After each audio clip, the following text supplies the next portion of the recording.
Nu ko, ejam tālāk. Ai, tēvu zemes stūru stūriem.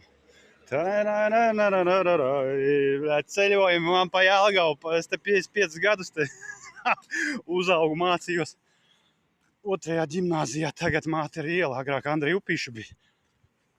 Nu, tādas lietas. Kā lai pašlaik paskiet ekrānu uz to pusi, lai jūs pilsētu redzētu nevis manu pretīgo seju. Nu, it kā es jau nemaz tik slikti neizskatu. Ja tak domāju, kā lai pārslēdz? Labi, iesim šitā. Reku. Stacijas iela ar Māte ir ielas krustojumu.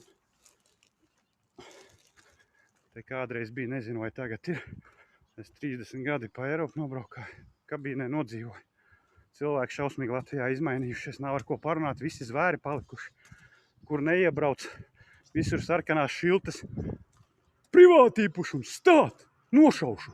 Pret es ar fūri braukāju, meža tehniku vedu, tas ir vienas problēmas. Es pa visu Latviju. Tas ir šausmas. Šitā bija baptistu kādreiz baznīca, man te sīkie gāja uz skolu. Bijušā Andreja Upīša.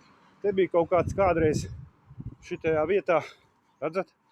Šitajā vietā bija nodokļu inspekcija kaut kāda, man te bijušā klases biedre strādāja. Ejam tālāk. Nu, es laikam ilgi nevaru rādīt kaut minūti, lai šorts būtu. Nu tā, viss tagad zaļš ceriņi baigi smaržo tagad. Latvijā izgāja caurfēru Guškā, Tērvetes iela ar rūpniecības krustojums, kas nezinu, kas sen dzīvoja Jelgavā, zina, ko nozīmē FRG rajons. Labi, Jelgavas baptistu draugs, nu tā te stāv jau no gandrīz padomju laikiem.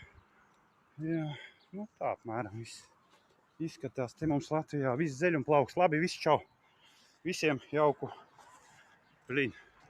visiem jauku dienu. Čau! 13:20 skatāmies tālāk. Pieturā, cikos atnāks otrais autobus autoostā.